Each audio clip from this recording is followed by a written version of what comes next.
Alright, Shalom, Shalom, Israel, coming back with another video, giving all honor and glory to the Most High Yahweh, which the world calls God, and Yahweh Shai, which the world calls Jesus Christ.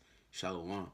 And this topic, this is going to be on prophecy now, and we're going to be jumping into Revelation 13, but specifically the mark of the beast, right? For the sake of that, I just see a lot of people saying that the RFID chip is the mark of the beast, and that's a huge error. That's not scriptural. You can't go into the scriptures and prove that the RFID chip, the physical chip that's going to be given to you by Esau through his vaccinations, is the mark of the beast. The Lord said, prove all things.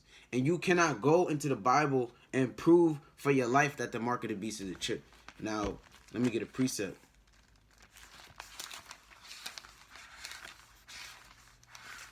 Bear with me. This is 1 Thessalonians. Bear with me.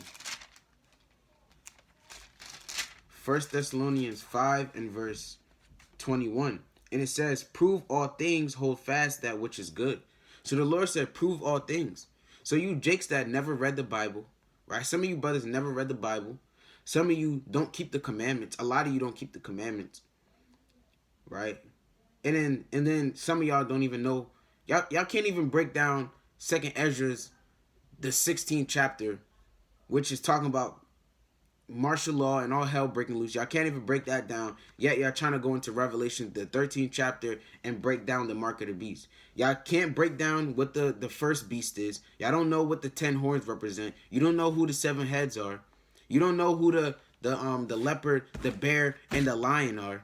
You don't know any of those things, but yet y'all want to skip all the way down to verse 16 and say the mark of the beast is the chip. With no understanding of the scriptures, y'all want to go and say that the mark of the beast is the chip, which is a huge error because that's not in the scriptures, man. You can't prove that, right? This is Sirach 1 and verse 26. And it says, if thou desire wisdom, keep the commandments, and the Lord shall give her unto thee. Right? So if you keep the commandments, the Lord will give you wisdom. You need to have wisdom, knowledge, and understanding to go and break down Revelations, the 13th chapter. You can't just come into this truth and say, I'm going to break down Revelation 13. You can't be in the world, right? You can't be in the world and say you breaking down Revelation 13, man. Right? Then you going and watching YouTube videos made by Esau, this and this is that. Go into the scriptures, man. Go and seek the knowledge through the scriptures. This is how you prove all things, by going into the word of the Most High, right? And if you can't go into the word of the Most High and prove that the RFID chip is the mark of the beast, just keep your mouth shut, man. You making yourself look like a fool, man, and a spectacle, and you don't even know it, right? You looking like a spectacle to the Most High, because all you brothers that say the RFID chip is is the mark of the beast, the Lord is looking at you and saying, you just a carnal man. You still carnal. You think the Lord needs a chip to say, to determine whether or not you're gonna make it to the kingdom or not? And there's a point I like to bring out a lot. So we all know Esau can't make it to the kingdom. So what if Esau denies the RFID chip? Is he gonna get the kingdom? Are the angels gonna come and he's gonna be a part of the sealed elect in the great multitude? No. We know through the scriptures Esau can't make it. So say if an Edomite didn't take the chip. So are you saying now that this Edomite devil, the devil the Bible speaks of, is going to get into the kingdom? That's why the Lord said, if you seek wisdom, you got to keep my commandments. Because if you're not keeping the commandments, you're going to start saying things like the RFID chip is the mark of the beast, man. Right? And not all brothers. Some brothers just, follow other camps, and that's what they're being told. And Most High willing through this video, you will understand that the mark of the beast is not a chip. And again, one more thing I want to say is that Revelation, the 13th chapter, is all deep in parables and dark sayings. But then when he gets to verse 16, he gets carnal. Everything else was spiritual. Then when he gets to verse 16, is the whole Revelation, the 13th chapter, is spiritual. But then when he gets to verse 16, it gets carnal. That don't make sense. This is 1 Corinthians. Before I hop into this, is my last precept. Then I'm gonna hop into the precepts with the mark of the beast. Now this is 1 Corinthians 2 and verse 14. It says, but the natural man receiveth not the things of the Spirit of Yahweh, for they are foolishness unto him, neither can he know them because they are spiritually discerned. Right? And a natural man can't know the wisdom and knowledge of the Most High because he is spiritually discerned. Right? Your spirit is not right. Your spirit is crippled. Right? You got a crippled spirit, man. Right? Now, let's go into Revelation, the 13th chapter. Now, like I said, I'm going to start at 11. I'm not going to break the whole entire thing down because that would, I'm not trying to break down the whole thing. I just want to get into the mark of the beast now. Right? Most High willing, I do a video also on Daniel, the 7th chapter, the 11th chapter, and most High willing, I'll break down Revelations 13, the whole thing. But we're going to start with Revelations 13 and verse 11. And it says, "And I beheld another beast coming up out of the earth, and he had two horns like a lamb, and he spake as a dragon." Now this beast is talking about Babylon, which is America. This beast that's coming up that John beheld is America the Great, right? And it says, coming up out of the earth, he had two horns like a lamb, because America comes off as a lamb. A lamb is a meek creature. It doesn't bite people and kill people and is running around, and it's not a predator, right? If anything, it's the prey, right? And just like us, the so-called blacks, Hispanics, and Native Americans, right? We are like sheep. We're prey, man. We are likened unto a lamb because we're meek and simple and harmless, right? Now, I'm going to read it again. "And I beheld another beast coming up out of the earth, and he had two horns like a lamb." So America comes off as a lamb. He goes to these other nations. "I want to make peace with you," etc., etc. And the two horns are America's political system and their religious system. That's their power. That's America's power, right? Because your horns represents your strength, right? So although it comes off as a lamb, it still has those horns that will cut you up and do damage, right? And those two horns is, again, America's political system and their religious system. That's America's power right there, their religious and political system, right? "And he spake as a dragon." So even though it came off as a lamb, he spake as a dragon because America speaks blasphemy against the Most High. They say Yahweh Shai, which is so-called Jesus. They say he's a white man. They say he loves all people. They say everyone can get into the kingdom, right? They say, what else do they be saying, man? They just blaspheme. They blaspheme the name of the Most High, man. Right? Some of them, some Americans, I'm not gonna get into that. But again, they speak as that dragon because, one, they coming off soft, and then they speaking as a dragon because they literally speak against the Most High. They say you can be a homosexual. They say you can marry who you want, right? They say mixed marriages is okay. When you go on TV, right? A lot of the commercials, well, whatever the commercial is about, it's mixed marriages, man. It's a so-called black man with a so-called white man. They trying to get this thing where this thing in your mind that everyone can be one and be together, which is not profit. That's not biblical, man. That's not in the scriptures, right? So that beast is America, right? Now, I'm gonna get a precept. This is Psalms 55, and this video could be a lot longer because this is deep. But like I said, I want to get to the point. This is Psalms 55 and verse 20 through 21. Psalms 55, 20 and 21. And it says, "He hath put forth his hands against such as be at peace with him. He hath broken his covenant." Right? In America, when they came over here with Christopher Columbus, they made a lot of peace treaties with the Native Americans. And what did they do? They broke those covenants. All those peace treaties that they sat down and wrote and got signed by the Native Americans, when they found out all the weaknesses and all the things that the Native Americans had, they broke those covenants, right? 21, "The words of his mouth were smoother than butter, but war was in his heart." So the Americans, right, they came over with words smoother than butter, man. They said, "We can be one. We just want to learn from you. We want to take your resources and, make them better. We want to, basically want to have a joint society, and we want to be greater, man. We want to take our two different lifestyles and put them together and make a great kingdom, right? So their words, the words of his mouth were smoother than butter, but war was in his heart. So although the Christopher Columbus and them, the Europeans was saying what they were saying, right? Speaking smooth, right? All they wanted to do was to make war, man. They just wanted to find out the Native Americans' weakness and take everything they had, right? And that's America coming off as that lamb, right? And still speaking as a dragon, right? And it says his words were softer than oil, yet were they drawn swords. So they were speaking soft to the Native Americans, yet when you go into their ships, they had swords, they had these damn arrows, they had all these torture devices. They already had the game plan set up, man. They were speaking peaceably, but yet they had swords drawn. Now this is Sirach. We're gonna go to Sirach 12, which is also known as Ecclesiasticus. So Ecclesiasticus 12, and I'm gonna start. I'll read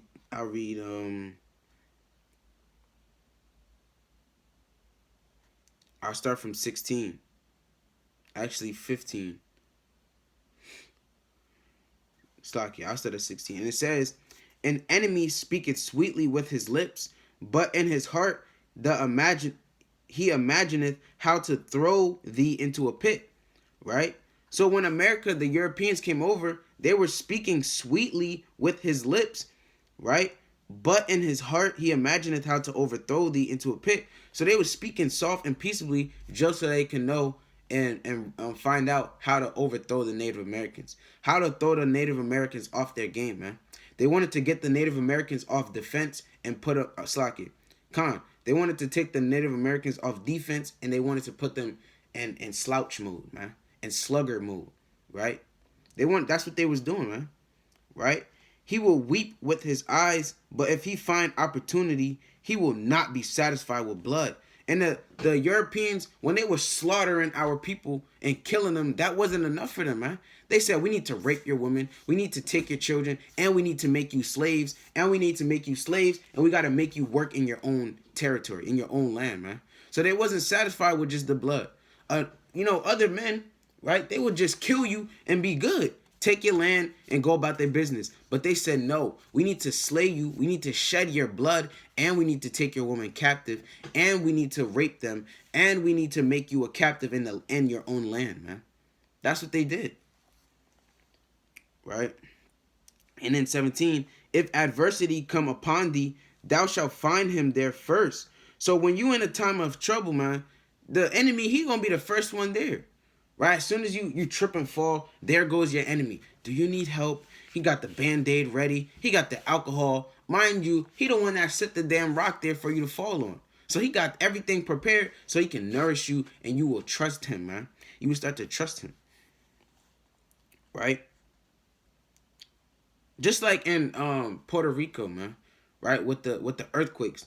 America literally oppresses the so-called Puerto Ricans, and who was the first people over there to help them? America. Because that's how they get down, man. They're very subtle and what's that word, man? They just very secretive and very cunning and crafty, man. They're very crafty. That's how they get down. Right? I'll read 17 again. If adversity come upon thee, thou shalt find him there first. And though he pretend to help thee, yet shall he undermine thee. He will shake his head and clap his hands and whisper much and change his countenance. So as soon as America, when the Europeans came over here and was speaking peaceably and helping the Native Americans with whatever they needed help with, right? Medicine or whatever the case may be, right? Now, he will shake his head and clap his hands and whisper much and change his countenance. So after he was friendly and and speaking peaceably and speaking smooth words with the Native Americans, he was going back to his tents and his ships, and he was shaking his head. We got them damn Native Americans stupid. He was shaking his head and clapping his hands like, hey, we about to take everything, man. As soon as the morning comes, we about to take everything. And whisper much, because he was whispering among his people, their people, and change his countenance. So he'll change from this lamb and turn into this damn dragon, man. And you're going to be like, hold on now. Wasn't you just a lamb? You just was coming off as a lamb, and you made this huge transformation into this dragon, this serpent, man, this wicked and evil person. And that's how America gets down, and that's how you know, right, through those precepts, America is that beast that came up out of the earth that had two horns like a lamb and spake as a dragon, right? Now, verse 12, and it says, he exerciseth all the power of the first beast before him.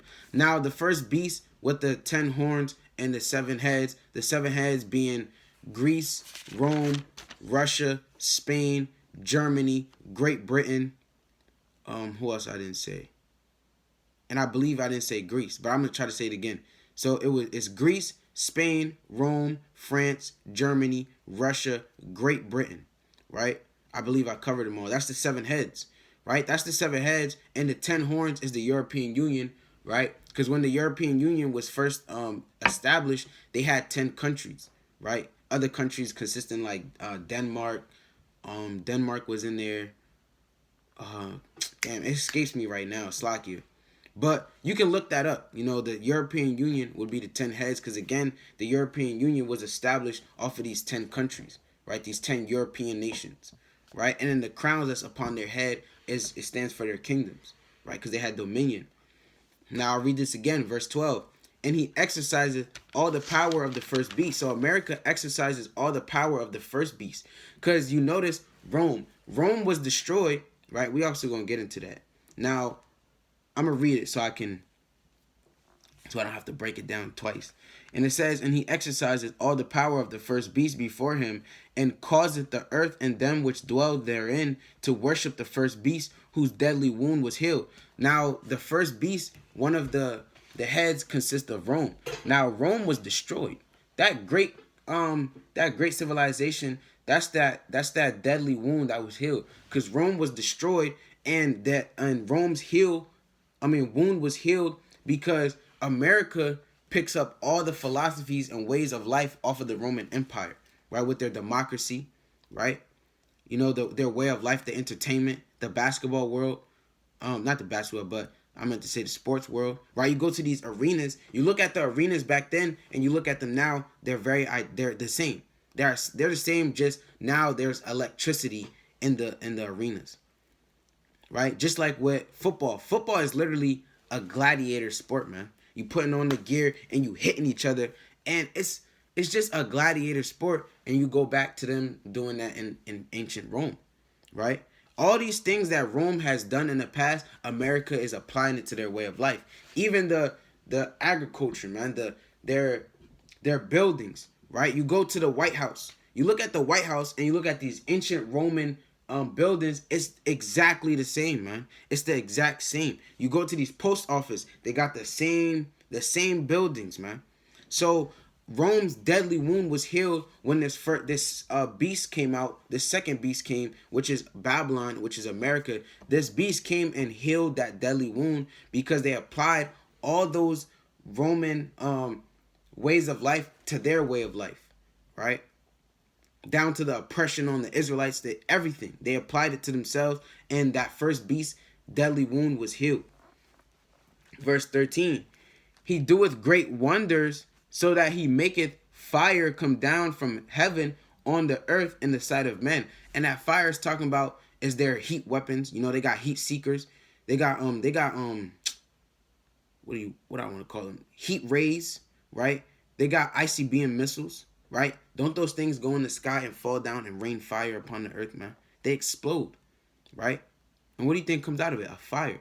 That's what it's talking about. And he doeth great wonders, and the wonders also consist of their technology, man. America has top technology, man. This beast has the top technology, right? Because the ancient Romans and the ancient Grecians and all them, they didn't have these ICBM missiles. They didn't have these heat seekers. They didn't have these heat rays, man. But America, Babylon, they have all those things, man. They have these great wonders. He doeth great wonders, so that he maketh fire, right, come down, which is these missiles, these rockets, fire come down from heaven on the earth in the sight of men, right? And he deceiveth them that dwell on the earth by the means of those miracles which he had power to do in the sight of the beast, saying to them that dwell on the earth, they should make an image to the beast which had the wound by a sword and did live. Now, it's like you. So it says, and deceived them that dwell on the earth by the means of those miracles which he had power to do in the sight of the beast, right? And they deceived the earth because America has the nations drunk off wine, man. America has these other nations thinking it's okay to be a homosexual, right? It's okay to have mixed marriages. It's okay for everyone to be all together, right? Like the ancient Babylonians with the Tower of Babel, man. They thought that they can make this tower up and build it up all together and all nations can dwell together. And what did the Lord do? He destroyed that. America has deceived the earth. But let me get a precept. I'm going to go to Jeremiah 50. Bring this out all the time. Jeremiah 50, and I'm going to start at 20 or 51 it might be.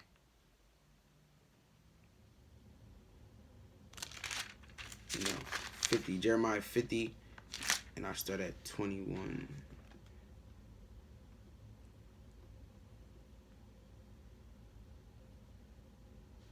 Bear with me, Israel.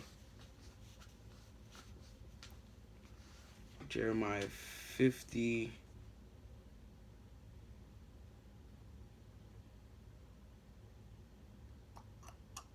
Bear with me, Slacky, Israel.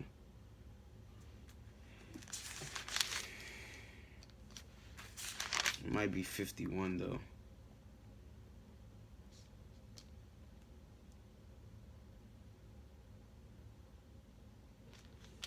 Slacky, if I can't remember the precept, I'm gonna get another one.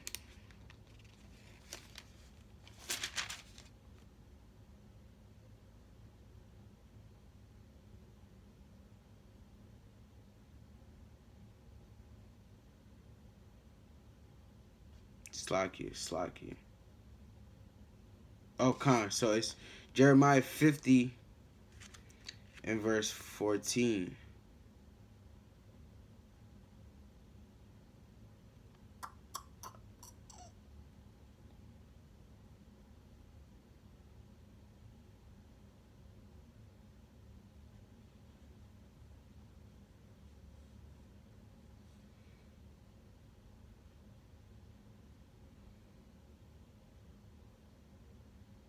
Slacky, bear with me.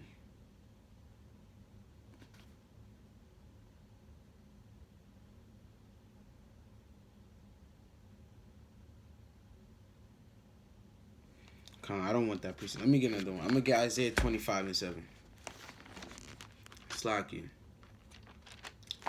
Isaiah 25 and verse 7. Now again, the point is America has these nations drunk and deceived, right? Through their ways and their philosophies. America has the whole world convinced that they're the top nation and they got the top way of life.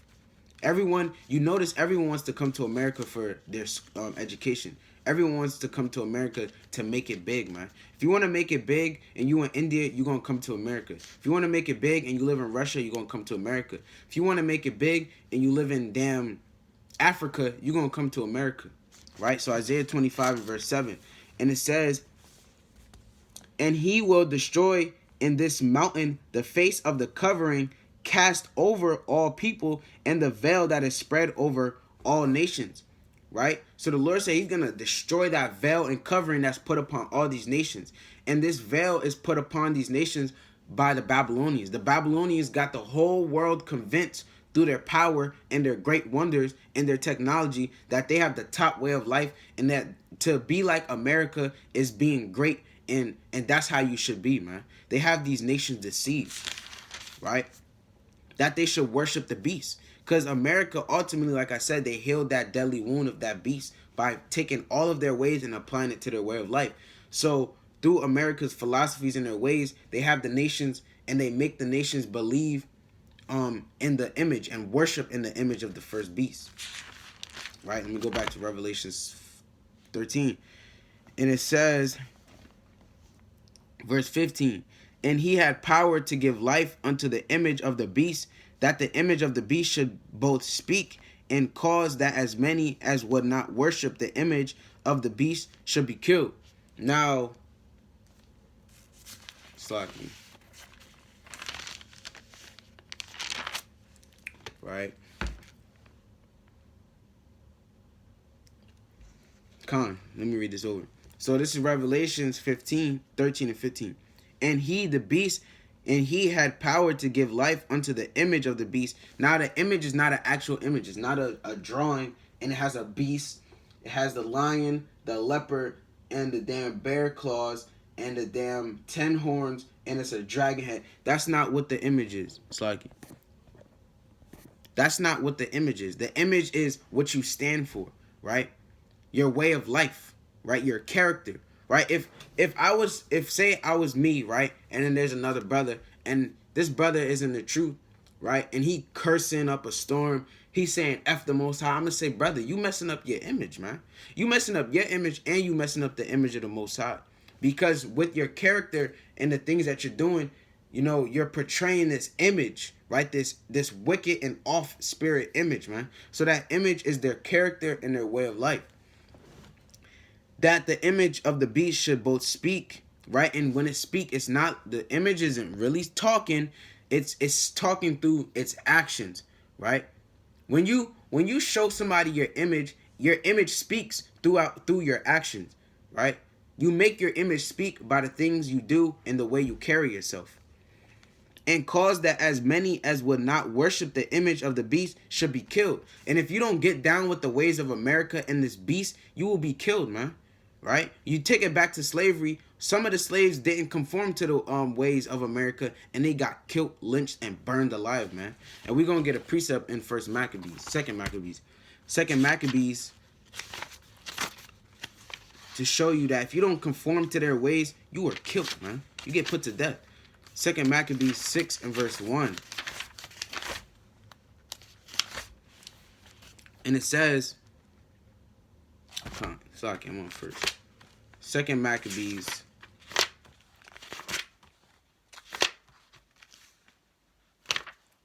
6 and verse 1. And it says, not long after this, the king sent an old man of Athens to compel the Jews to depart from the laws of their fathers and not to live after the laws of Yahweh.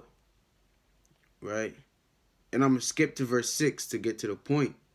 And it says, neither was it lawful for a man to keep Sabbath days or ancient feasts, or to profess himself at all to be a Jew.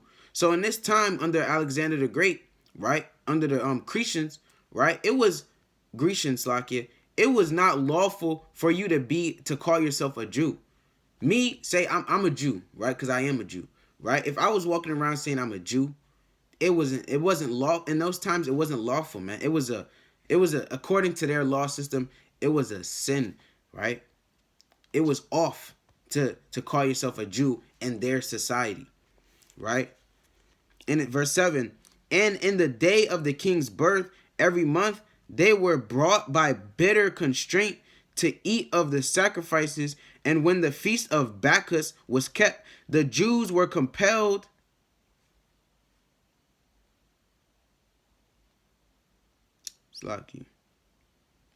right? It says, bear with me. It says, and when the feast of Bacchus was kept, the Jews were compelled to go in procession to Bacchus carrying ivy.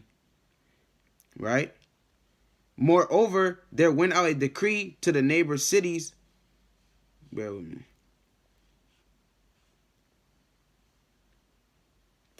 Right. So moreover, there went out a decree, this is verse 8, to the neighbor cities of the heathens by the suggestion of Ptolemy against the Jews, that they should observe the same fashion and be partakers of their sacrifice. So these Grecians, right, he said, hey, make these Jews follow after our ways of life, man. Make them keep our feast days. Make them basically conform them to our way of life. right? Verse 9. And whoso would not conform themselves to the manners of the Gentiles should be put to death, right? So that's an example. If you don't conform to this beast and their ways of life, you are put to death, man. You are not allowed to live in their society if you do not conform to their ways. Now, I'm going to read 15 again. And it says, and he had power to give life unto the image of the beast, that the image of the beast should both speak and cause that as many as would not worship the image of the beast should be killed. So if you don't conform to this world, you are going to be put to death, man. That's the image of the beast, right? Verse 16. Bear with me. Verse 16. And he causeth all, both small and great, rich and poor, free and bond, to receive a mark in their right hand or in their foreheads. Now, this is the misconception here. Everyone says, well, the mark is an actual mark in your head, which is a chip. They're saying it's a chip. And then a mark in their right hand or in their foreheads, right? And in their right hand, it's the chip. Now, that's what everyone's saying, right? Now, everything we just read was spiritual, and you had to go deep into it, right? It had a deep meaning to it. But then when it gets to verse 16, it's just a RFID chip. It's just that easy. You don't gotta go into the precepts to prove what this mark is, man. Right? That's off. Now let's go to Revelations 14:1. Right? Bear with me. There's actually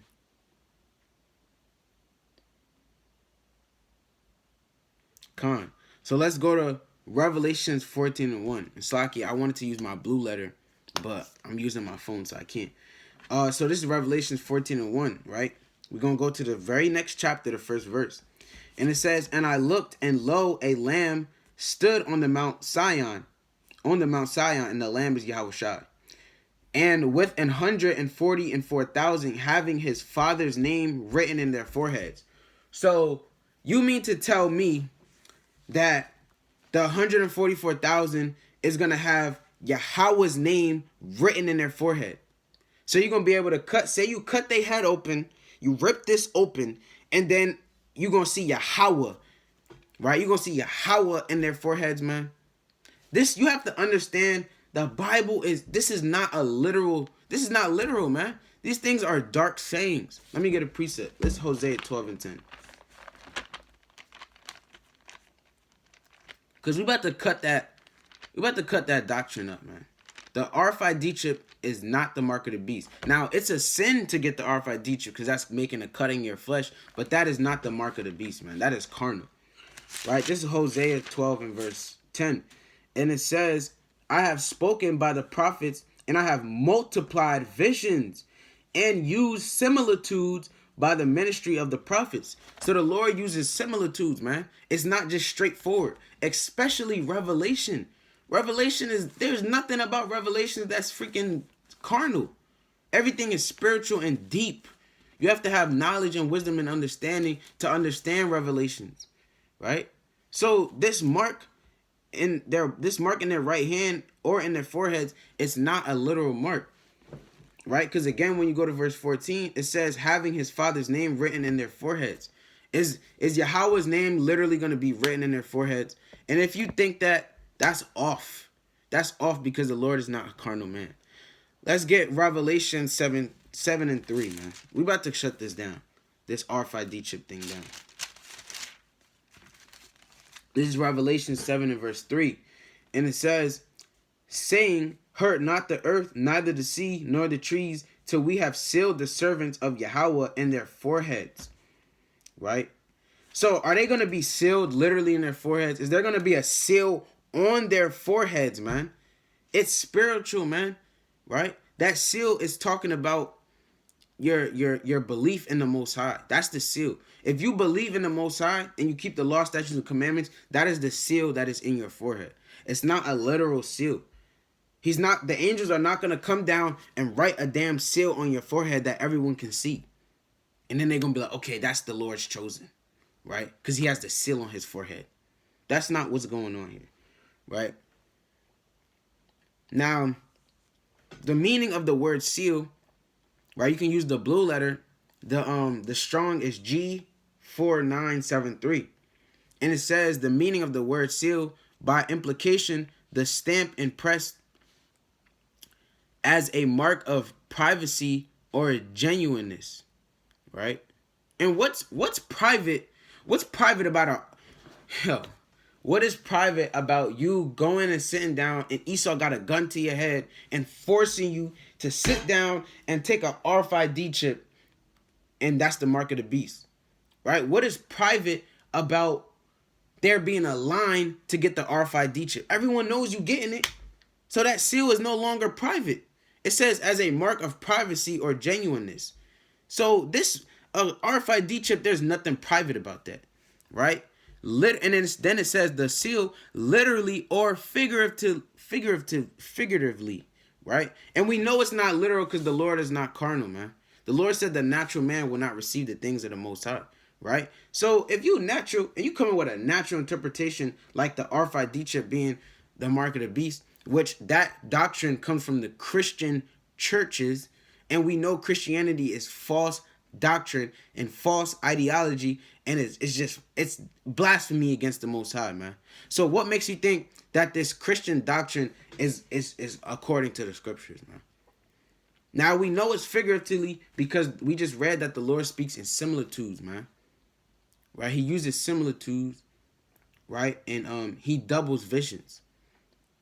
Now, let's go to Isaiah 49:16. This is another cut. This is the book of Isaiah 49 and verse 16.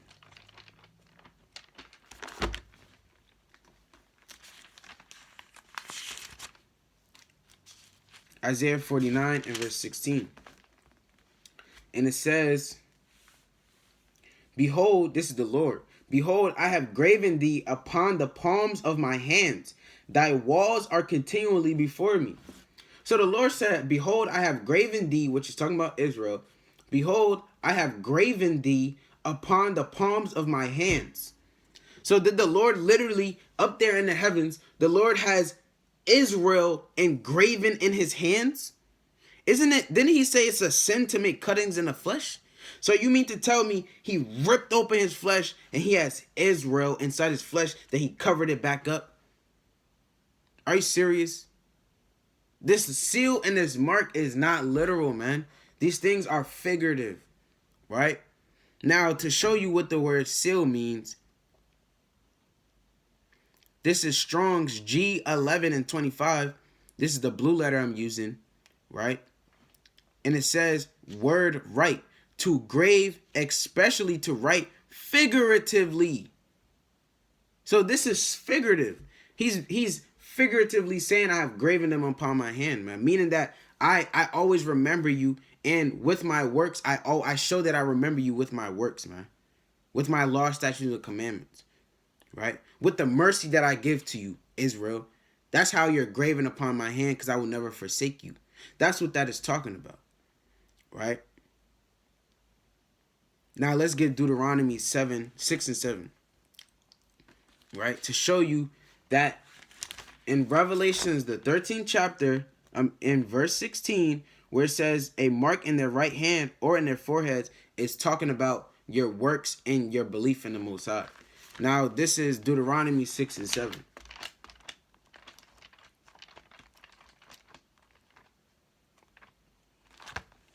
Right? This is the book of Deuteronomy 6 and verse 7. And it says, and thou shalt teach them diligently unto thy children, and shalt talk of them when thou sittest in thine house, and when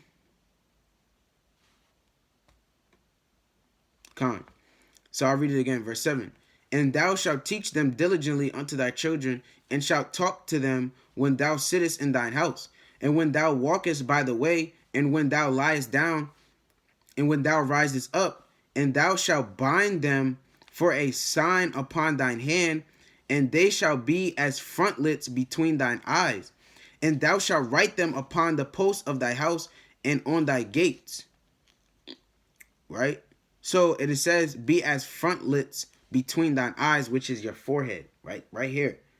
And he's talking about the commandments. So is the Lord saying, right, via Moses, is he saying to take the commandments, you rip them out of the book of the law, and you bind the commandments around your hands? Right? You bind the commandments, right, for a sign upon thine hand. So you bind the commandments on your hand, right, and they shall be as frontlets between thine eyes, man, right? Then you got the damn commandments up here written on your face. You got the damn scriptures. You got super glue, gorilla glue. You glued it up here, and then you stuck the commandments there. Now they're as frontlets on your eyes.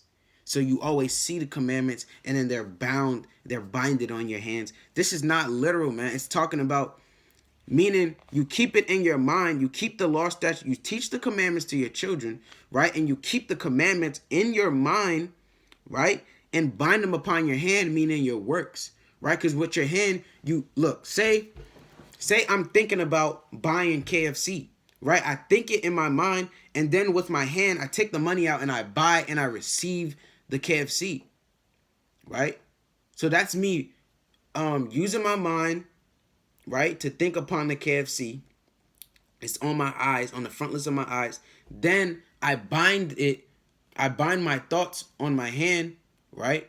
My thoughts of getting a KFC by going and buying it.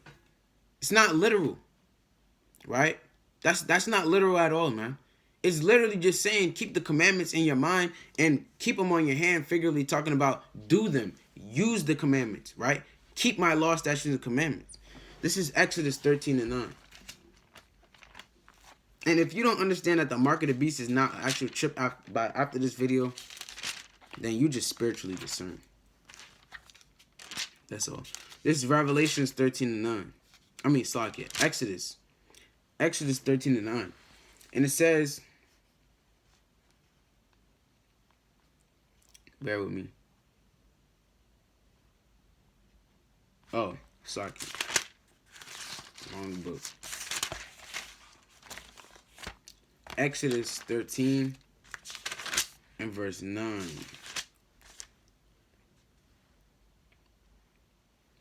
Right, and it says,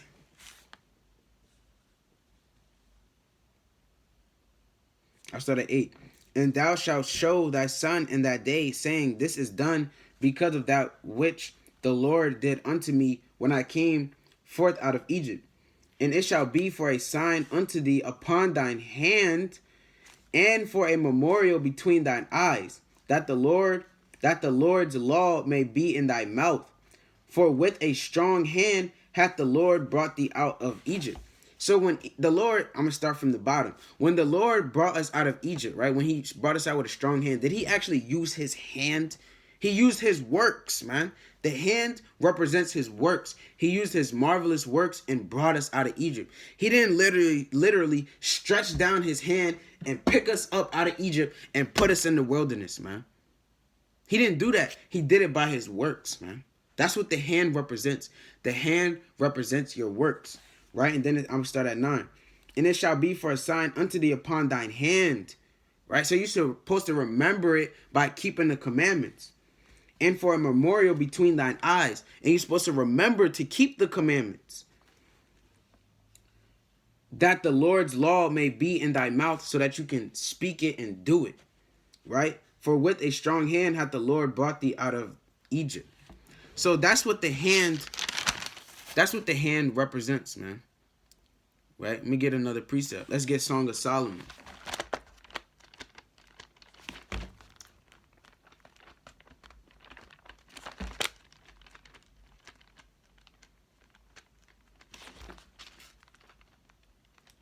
Bear with me.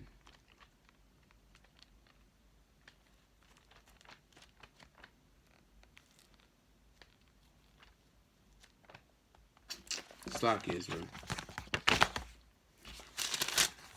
Song of Solomon.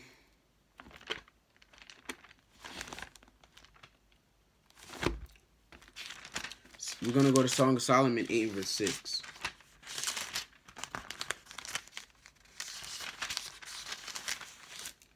Song of Solomon 8 verse 6. And it says, set me as a seal upon thine heart, as a seal upon thine arm. For love is strong as death, jealousy is cruel as the grave, and the coals thereof are coals of fire, which have a most vehement flame. So he said, the Lord says, set me as a seal upon thine heart.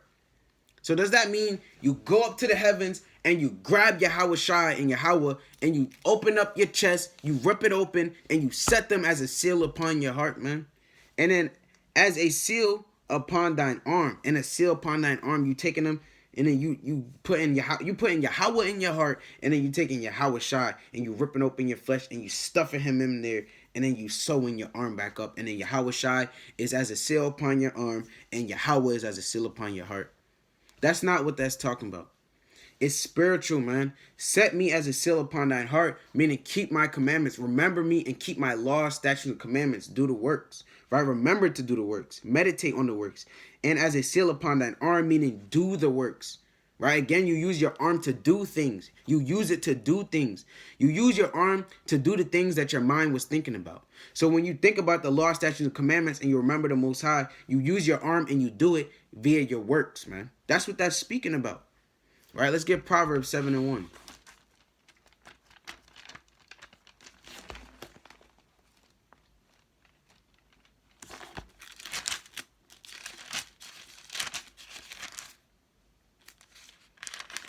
Hey, the Lord said, through the precepts I get understanding, paraphrasing, and I forsake every false way, paraphrasing, man. Through the precepts, you get the understanding, and you forsake all the false ways, man. Because you cannot prove that the RFID chip is the mark of the beast. You can't prove that with scripture. You can't. Right? You might be able to go in Esau's movies, but Esau's movies is not the true scriptures, though, the word of the Most High. Now, this is Proverbs 7:1 through 3. And it says, my son, keep my words and my law, and lay up my commandments with thee. Keep my commandments and live in my law as the apple of thine eye. Bind them upon thine fingers, write them upon the table of thine heart. So is the Lord saying to write the scriptures on your fingertips?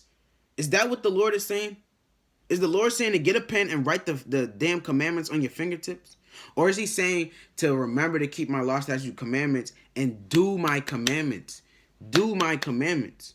Right? Write them upon the table of thine heart, meaning do them. Remember to do them and keep them with your fingertips, right? Meaning your works, right? So through the precepts, we showed you that this mark and this seal that's upon your mind and your hand is your belief in either you believing in the beast, right? The mark of the beast is you believing in the beast and believing the ideologies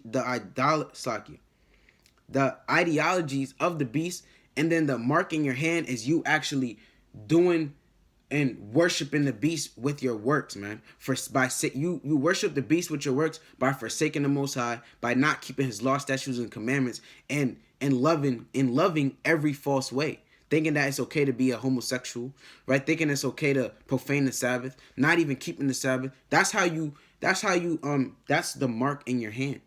You doing the ways of this world and following after the beast, and the mark that's in your head is you believing in the ways of this world, man, and the beast, and worshiping the beast in your mind. Right? Now let's go back to Revelations 13.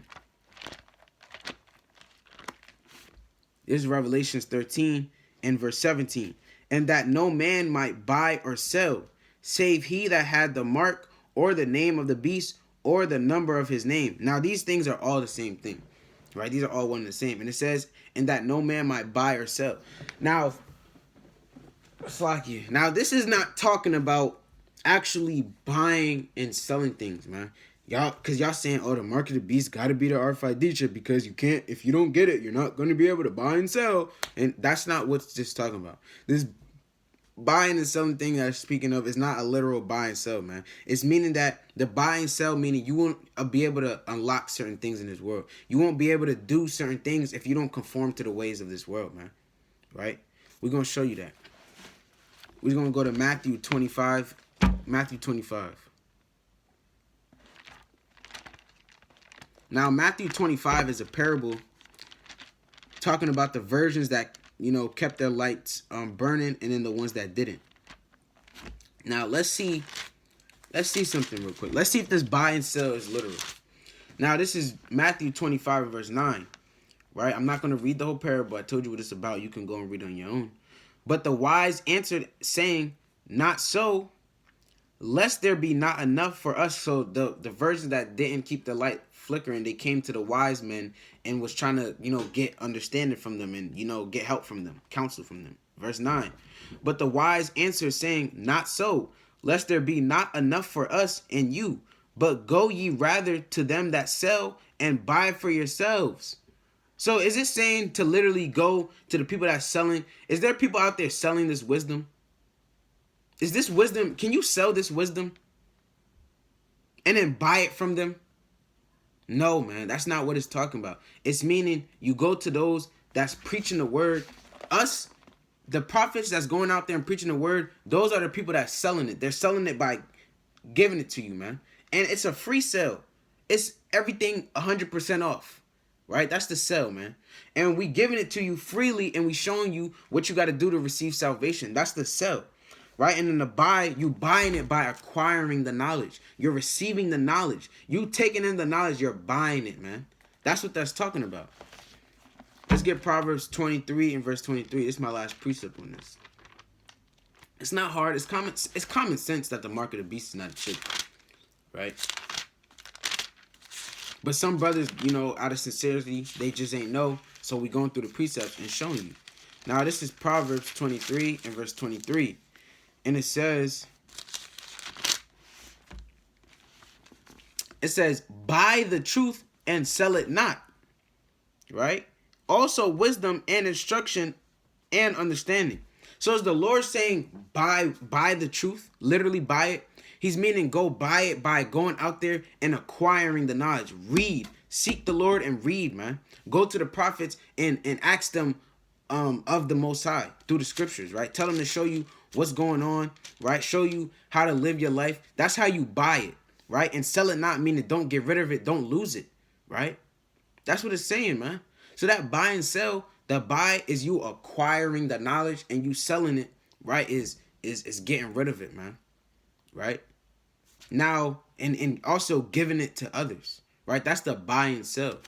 Now, when you go to Revelations 13 and 17, it says, and that no man might buy or sell. So meaning you won't be able to acquire the things of this world. You won't be able to, say, for example, brothers that sell their soul, meaning they sell their soul to the so-called white man. They're not literally selling their soul, but they're giving up who they are to conform to the ways of the white man. That's the mark of the beast, man. That's the mark in their foreheads and in the mark in their hands. They're meditating on getting that money and following the ways of Esau, and then they do it by going into these damn sex orgies that Esau got set up and going to these mansion parties where they do abominable things and they selling their souls, man. And then what are they doing? They're able to buy and sell now. Now they're able to acquire the Lamborghinis. Now you're able to acquire the $1 million houses. Now you're able to acquire all these fans. Right? That's the buying and sell, man. That's what that buy and sell is talking about. If you don't conform to the ways of this world and take the mark of the beast, meaning follow after his way of life, right? And worship him, you won't be able to buy or sell. You won't be able to get to that next level in life. You have to conform to the ways of this world to get up to that next level, to keep leveling up in this world. That's what it's talking about. That's the mark of the beast. The mark of the beast is following after the ways and philosophies of this world and actually doing them. That being said, I'm going to give all honor and glory to the Most High Yahweh, which the world calls God, and Yahweh Shai, which the world calls Jesus Christ. Shalom, and Most High willing, this video was edifying. Shalom.